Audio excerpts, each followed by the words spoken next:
Hello everyone, I'm Shagun. Welcome to my channel. This is the first part of chapter 11 Work and Energy, class 9th. So let's start this chapter.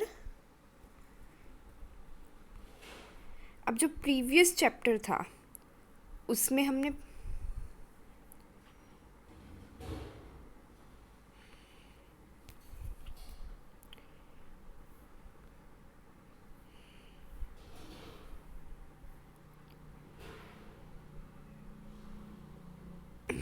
in the previous few chapters we talked about way of describing motion object.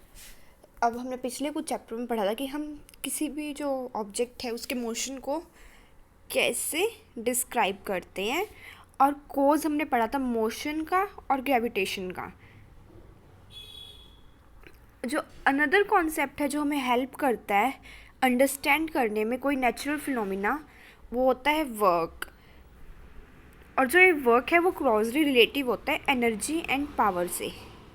अब देखो, अगर हमें कोई काम करना है, अगर आपको दौड़ लगानी है तो आपके पास एनर्जी भी तो होनी चाहिए. मतलब अगर आप फूड खाओगे तभी तो आपके पास एनर्जी आएगी.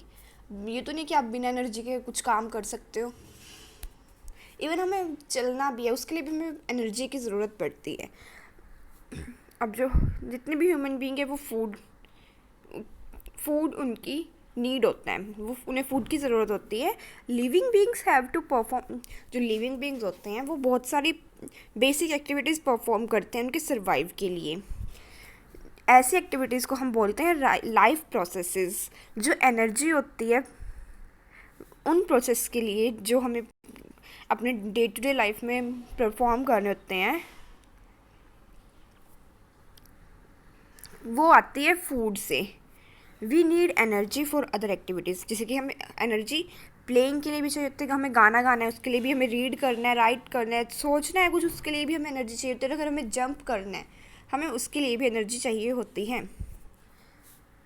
Activities that are strenuous required more energy. अब जो कुछ एक्टिविटीज़ होती हैं जिनमें हमें ज़्यादा हमारी, जैसे कि हम भागते हैं तो उसमें हम बहुत ज़्यादा थक जाते हैं, तो इन ऐसी एक्टिविटीज़ के लिए हमें बहुत ज़्यादा एनर्जी चाहिए होती है. और जो एनिमल्स होते हैं उन्हें भी एनर्जी चाहिए होती है उनकी एक्टिविटीज़ परफॉर्म करने के लिए. ऐसा क्यों? क्योंकि जो एनिमल्स होते हैं वो भी जंप करते हैं, वो भी रन करते हैं. मतलब एनिमल्स भी भागते हैं, कूदते हैं, और भी बहुत सारी एक्टिविटीज़ परफॉर्म करते हैं एनिमल्स. और जैसे कि वो एक जगह से दूसरी जगह जाते हैं फूड के लिए, सेफ प्लेस के लिए, तो उन्हें इन सब कामों के लिए भी एनर्जी चाहिए होती है. और जो कुछ एनिमल्स होते हैं वो लिफ्ट करते हैं, मतलब लॉड वगैरह को, मतलब जैसे कि वेट है. अब हम कई एनिमल्स होते हैं जिन्हें हम सामान, उनके ऊपर हम सामान रख देते हैं तो उसे हम एक जगह से दूसरी जगह लेके जाते हैं, तो जैसे उनके ऊपर हैवी लोड हो जाता है सामान का. तो फिर इस काम को कंप्लीट करने के लिए भी जो एनिमल्स होते हैं उन्हें एनर्जी चाहिए.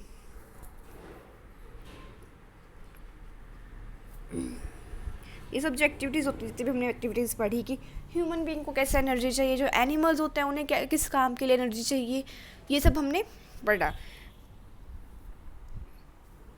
अब हम पढ़ेंगे वर्क के बारे में कि वर्क क्या होता है.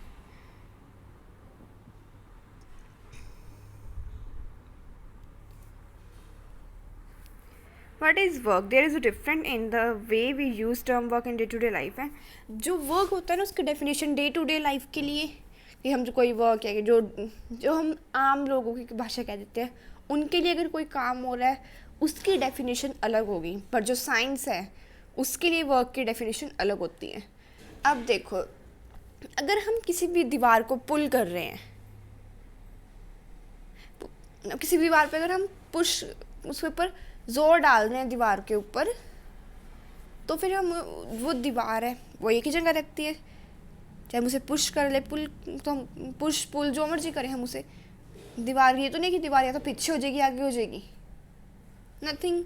सो अगर साइंस की लैंग्वेज में देखें तो ये जो हमने दीवार को पीछे की तरफ उसमें या फिर आगे की तरफ ज़ोर लगाया तो वो कोई वर्क नहीं हुआ. ऐसा क्यों?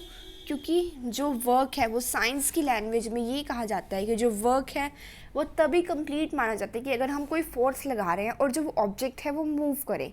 जैसे कि हम कोई बॉक्स ले रहे हैं, हम उस पर फोर्स लगाएं और उसमें डिस्प्लेसमेंट हो, मतलब उसमें थोड़ा सा चेंज आए, उसमें मूवमेंट हो, वो वर्क होता है साइंस की लैंग्वेज में। और हम आम तौर की लैंग्वेज होती है उसमें हम बोल देते हैं कि अगर हम कोई रोक है, हम उसको पुश कर रहे हैं, वॉल को पुश कर रहे हैं, तो फिर क्या वो कि हम इस पर जोर लगा रहे हैं कि हम इतना वर्क कर रहे हैं। लेकिन साइंस की लैंग्वेज में ये वर्क नहीं होता, क्योंकि जो दीवार होती है वो मूवमेंट, वो मूव नहीं कर सकती, वो मूवमेंट शो नहीं करती। So let's study it in detail. Not much work in slit of working hard. अब हम देखते हैं कि जो लड़की है वो एग्ज़ाम के लिए प्रिपेयर कर रही है। ये बहुत सारा टाइम अपना स्टडी में दे रही है, ये रीड कर रही है बुक्स को, ये डायग्राम्स ड्रॉ कर रही है, और ये क्वेश्चन पेपर कलेक्ट कर रही है, मतलब क्वेश्चन पेपर उसको कलेक्शन कर रही है सॉल्व करने के लिए। क्वेश्चन पेपर अपने फ्रेंड्स की हेल्प ले रही है प्रॉब्लम सॉल्व करने के लिए, अपने टीचर्स की हेल्प ले रही है प्रॉब्लम्स को सॉल्व करने में। ये अपना जो अपनी बहुत सारी एनर्जी है वो इन एक्टिविटीज़ में लगा रही है। अब जो अगर जैसे कि कोई हमारे पेरेंट्स है वो बोल देते हैं कि जो फिर टीचर्स हैं कि हाँ ये तो हार्ड वर्क कर रही है लड़की, कि मतलब ये पढ़ाई कर रही है अच्छी तरह से, अपना सारा टाइम अपने पढ़ाई पे दे रही है, सारी प्रॉब्लम्स को, जो चीज़ को प्रॉब्लम्स आ रही हैं उसे भी सॉल्व कर रही है, मतलब हर चीज़ लिख के देख रहा है, मीन्स कि ये हार्ड वर्किंग है, कि ये हार्ड वर्क कर रही है। कॉमन लैंग्वेज में हम ये कह देते हैं। और जो ये हार्ड वर्क होता है ना, ये बहुत ही कम, जो जिसे हम हार्ड वर्क का नाम देते हैं, और ये साइंस की लैंग्वेज में हम इसे बहुत ही कम वर्क कहते हैं कि ये वर्क किया है। If we go by the science definition of work, you are working hard to push. अगर आप पुश कर रहे हो, जैसे मैंने बताया था कि अगर हम पुश कर रहे हैं किसी रॉक को या फिर वॉल को, तो आपकी बहुत सारी एनर्जी उसमें लग जाती है। लेकिन जो रॉक या फिर वॉल थी वो तो मूव नहीं हो रही है। यू गेट कम्प्लीटली एग्जॉस्टेड, आप बहुत थक जाते हो। However you have not done any work on the rock as there not displacement. लेकिन जो ये वर्क, जो हमने जो भी कुछ भी मतलब पुश किया ना वो रॉक को, तो ये कोई वर्क नहीं माना गया, क्योंकि जो रॉक थी वो डिस्प्लेसमेंट उसने शो ही नहीं की, वो एक जगह से एक ही जगह पे थी, वो वहीं खड़ी रही। इस वजह से साइंस की लैंग्वेज में तो कोई वर्क हुआ ही नहीं, चाहे हम जितने मुझे थक गए हो इसमें। You stand still for a few minute with a heavy load of your head. अगर आप थोड़े फ्यू मिनट, कुछ मिनटों के लिए अपने जो हेड है उस पर थोड़ा सा लोड लेके खड़े हो जाओ, हैवी लोड लेके खड़े हो जाओ, मतलब कुछ भारी सामान लेके खड़े हो जाओ। यू गेट टायर्ड, आप थक जाओगे। You have exerted your self and have spend a quite bit of your energy. अब आप अपनी एनर्जी भी लगाओगे इसमें, क्या ये वर्क होगा? नहीं, क्योंकि जब आप सामान लेके खड़े ही तो आप ये थोड़ा कि आपने सामान को मूव कर दिया, आपने कुछ नहीं किया, बस आप सामान लेके अपने सिर पे खड़े हो, तो ये कोई वर्क है ही नहीं। You climb up the steps of staircase and reach the second. अब आप सीढ़ियों से सेकंड फ्लोर पे जा रहे हो। You may even climb up, but अगर आप ट्री के ऊपर भी चढ़ रहे हो, और अब ये जो हम सीढ़ियों से ऊपर गए, हम ट्री के ऊपर चढ़े, साइंटिफिक लैंग्वेज में ये वर्क है, क्योंकि इसमें हमने कुछ डिस्टेंस कवर किया है। In day-to-day life, we considered any useful physical or mental labor as work. Activities like playing in a field, talking with friends, watching movie, attending a function, some not considered to be work. अब ये जो हमने movie देख रहे हैं, हम कोई function attend कर रहे हैं, फिर बातें कर रहे हैं, ये कोई वर्क में कंसिडर्ड नहीं किया जा सकता। What constitutes work depend on the way we define it. We use the definition, use and define the term work in the scientific way to understand this. अब हम वर्क को और अच्छी तरह से अंडरस्टैंड करते हैं कुछ एक्टिविटीज़ की हेल्प से। अब साइंटिफिक कॉन्सेप्ट ऑफ वर्क देखते हैं हम क्या होता है, कि हम साइंस की लैंग्वेज में हम जो वर्क है उसके पीछे का कॉन्सेप्ट देखते हैं। To understand the way we view work and define work from the point of view science, let us, अब हम इसके लिए हमें कुछ सिचुएशंस देखनी पड़ेंगी। आपको एक जो पेबल है उसको सरफेस पे देखो छोटा मोटा पत्थर पड़ा होता है, कंकड़ कहते हैं जैसे, उसको आपको पुश करना है। जो पेबल है वो लॉन्ग डिस्टेंस, मतलब वो जो डिस्टेंस है वो कवर करेगा, मतलब वो अपनी जगह से उठ के किसी और कहीं और चला जाएगा आगे, या फिर या फिर आगे या पीछे चला जाएगा वो, लेकिन वो अपनी जगह से मूव करेगा। You exert a force on the payable on and the payable got displaced. अब आपने पेबल पे पैर मारा या फिर आपने कुछ भी से उठा के कहीं फेंक दिया, तो ये यहाँ पे इस सिचुएशन में वर्क हुआ, क्योंकि जो पेबल है उसने डिस्प्लेसमेंट की है। अगर एक गर्ल है वो किसी पुल करे ट्रॉली को, और जो ट्रॉली है वो मूव करेगी किसी डिस्टेंस पे, मतलब जो ट्रॉली है वो एक जगह से दूसरी जगह पे चली जाएगी। जैसे कि आप हो, आप एक चेयर को अपनी तरफ खींचो या फिर उसे आगे की तरफ खींचो, वो जो उसकी ओरिजिनल प्लेस थी जहाँ से आपने उसे खींचना शुरू किया था, वो एक जगह से दूसरी जगह पे चली जाएगी। It is work in scientific language.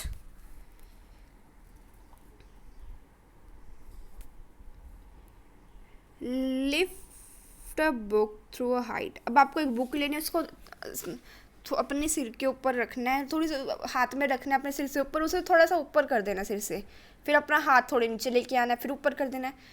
अब इस सिचुएशन में भी आपने अप्लाई किया फोर्स हैंड से बुक पे, और उसे आप अपने सिर से थोड़े से ऊपर लेके गए, फिर नीचे लेके आए, फिर ऊपर लेके गए, फिर नीचे लेके आए। अब जो इस सिचुएशन में भी आपकी जो बुक है उसने मूवमेंट की, that it is also known as work. A close look at the above situation reveals that.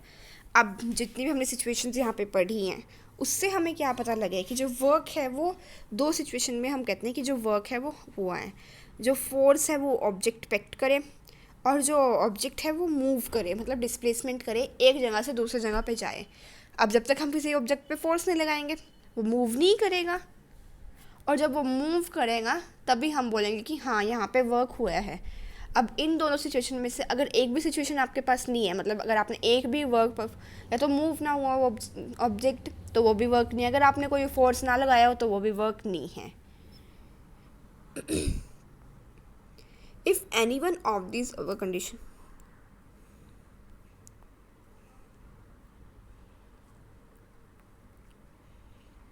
अब हम पढ़ते हैं work done by a constant force. How is work defined in science? To understand this, we shall first consider the case when the force is active. अब हम एक force लेते हैं F। Force जहाँ पे हम फोर्स लगाएंगे वहाँ पे हम लिखेंगे F। वो किसी ऑब्जेक्ट पे एक्ट कर रहा है। Let the object be displaced through a distance S। अब डिस्टेंस के लिए हम क्या लेंगे S। जितना भी डिस्टेंस ऑब्जेक्ट कवर करेगा उसे हम S से रिप्रेजेंट करेंगे, और वो होगा डायरेक्शन ऑफ फोर्स में डिस्प्लेसमेंट होगा। Let W be the work done. अब जो W है हमने उसे मांग लिया work done. So work done के लिए हमने कौन सा सिंबल यूज़ किया था W, फोर्स के लिए F और डिस्प्लेसमेंट के लिए S। सो जो हमारे पास जो वर्क डन की डेफिनेशन नहीं, वर्क डन का फॉर्मूला होता है, उसे हम बोलते हैं work done is equal to force into displacement. Work done किसके इक्वल होता है कि जितना भी आप फोर्स लगा रहे हो और मल्टीप्लाई कर दोगे कि डिस्प्लेसमेंट कितनी हुई है ऑब्जेक्ट में। So W is equals to F into S। अब ये देखो यहाँ पे हमने फोर्स लगाया और ये डिस्प्लेसमेंट, इतनी डिस्प्लेसमेंट हुई और इसे हमने S से रिप्रेजेंट किया। Thus the work done by a force acting on an object is equal to magnitude of the। अब ये मैग्नीट्यूड जो वर्क डन होता है वो होता है magnitude of the force multiply by distance move in the direction of force. जो work होता है वो उसकी जो उसका सिर्फ मैग्नीट्यूड होता है, डायरेक्शन नहीं होती। ये आपको इम्पॉर्टेंट है कि जो वर्क है उसका क्या होता है क्या नहीं होता। जो वर्क होता है उसकी मैग्नीट्यूड होता है लेकिन कोई डायरेक्शन नहीं होती। अगर हम वर्क जो फोर्स है उसको 1 न्यूटन रख दें, S को 1 मीटर रख दें, जो डिस्प्लेसमेंट है उसे 1 मीटर रख दें, तो जो वर्क होता है वो होता है 1 न्यूटन मीटर के इक्वल आ जाता है वर्क। और जो यूनिट होती है वर्क की वो होती है न्यूटन मीटर, और हम उसे जूल भी बोल सकते हैं। अगर आप न्यूटन मीटर लिखो तो इट्स ऑल्सो राइट, और अगर आप जूल लिखो तो ये भी राइट होगा अगर आपसे पूछा जाए कि जो वर्क है उसकी यूनिट क्या है।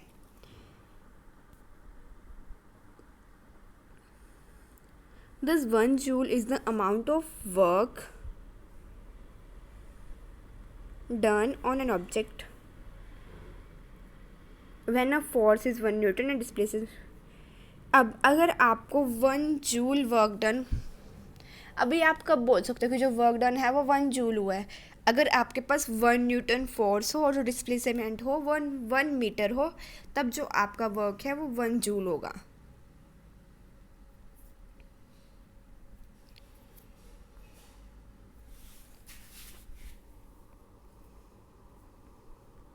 अब अगर यहाँ पे आप ये देखो, अगर हम एफ को जो फोर्स था उसे हम ज़ीरो रख दें तो वर्क डन ज़ीरो होगा.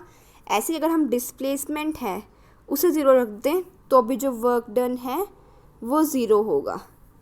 सो इट मीन्स कि हमें फोर्स और डिस्प्लेसमेंट दोनों चीज़ें चाहिए होती हैं जो वर्क डन अगर वर्क दिखाने के लिए कि हाँ इस ऑब्जेक्ट ने वर्क किया है.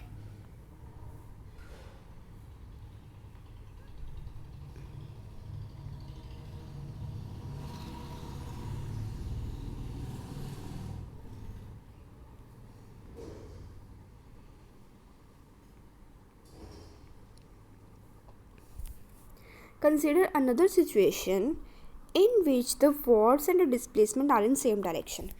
अब हम एक सिचुएशन देखते हैं कि जिसमें फोर्स, जिस साइड हमने फोर्स लगाया है और जो डिस्प्लेसमेंट है वो सेम डायरेक्शन में हो. जैसे कि एक बेबी है, वो एक एक्सर्ट कर रहा है फोर्स पे, फोर्स एक्सर्ट कर रहा है डायरेक्शन ऑफ डिस्प्लेसमेंट में. In this situation, the work done be equal to the product of the force and displacement. अब ये देखो, आप यहाँ पे एक ये पिक्चर बनी हुई है. अभी ये गर्ल है और ये क्या कर रही है, ये फोर्स लगा रही है इस साइड. तो देखो यहाँ पे फोर्स भी इस साइड लग रहा है और डिस्प्लेसमेंट है जो वो भी इस साइड हो रही है. तो यहाँ पे अगर फोर्स और डिस्प्लेसमेंट की साइड, दोनों की साइड एक साइड हो फोर्स और डिस्प्लेसमेंट, तो जो वर्क होता है वो होता है पॉजिटिव. अगर फोर्स और डिस्प्लेसमेंट दोनों सेम साइड हो, मीन्स जिस साइड हम फोर्स लगा रहे हो उसी साइड डिस्प्लेसमेंट हो, तो जो फोर्स वर्क डन होता है वो पॉजिटिव होता है. अब हम ऐसे ही एक अनदर सिचुएशन लेते हैं जिसमें हम देखते हैं कि जो ऑब्जेक्ट है वो मूव कर रहा है एक यूनिफॉर्म वेलोसिटी से अलोंग अ पर्टिकुलर डायरेक्शन. एक रिटर्डिंग फोर्स होता है एफ, ये अप्लाइड हो जाता है अपोजिट डायरेक्शन में. मतलब जिस साइड से जो फोर्स और डिस्प्लेसमेंट एक ही साइड में जा रही थी, पर एक दूसरा फोर्स आता है तो जिस वजह से जो ऑब्जेक्ट होता है वो जो डिस्प्लेसमेंट पहले जिस साइड में जा रहा होता है उससे अपोजिट साइड में जाने लग जाता है. मतलब कि एंगल बना देता है टू डायरेक्शन के बीच में 180 डिग्री. मतलब देखो, जैसे कि हम सीधा इस साइड जा रहे थे, इस साइड डिस्प्लेसमेंट हो रही थी, पर किसी वजह से जो ऑब्जेक्ट, ये वाला ऑब्जेक्ट होता है, ये वापस से इस डायरेक्शन में जाने लगता है. इसमें जो ऑब्जेक्ट होता है वो स्टॉप हो जाता है आफ्टर डिस्प्लेसमेंट एस. अब इस सिचुएशन में अगर ये ऑब्जेक्ट यहाँ आके स्टॉप हो, यहाँ मतलब आगे जाके स्टॉप होगा, कहीं भी स्टॉप हुआ, तो इस सिचुएशन में हम क्या करते हैं, इसमें हम ऑब्जेक्ट जो वर्क होता है by the force F is taken as negative. जो वर्क डन करता है फोर्स उसे हम नेगेटिव लेते हैं.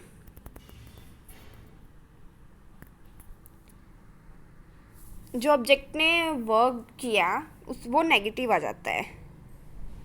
मीन्स इसमें हम the work done by the object is, इसमें हम एफ इंटू माइनस एस में जो डिस्प्लेसमेंट है उसे माइनस एस में ले लेते हैं, जिस वजह से जो टोटल वर्क डन हो जाता है वो नेगेटिव आ जाता है.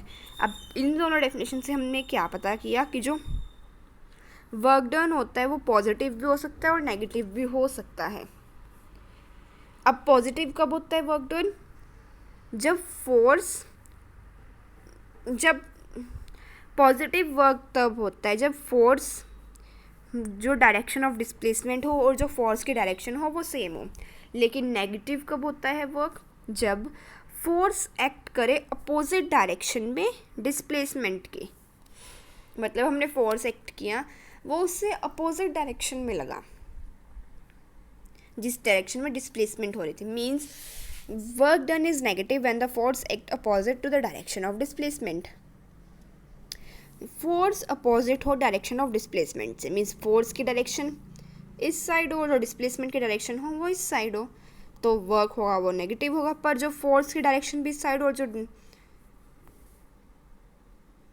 डिस्प्लेसमेंट है उनकी डायरेक्शन भी इस साइड हो तो वर्क होगा पॉजिटिव। और इस केस में था वर्क नेगेटिव जब फोर्स दूसरी डायरेक्शन में और डिस्प्लेसमेंट दूसरी डायरेक्शन में हो।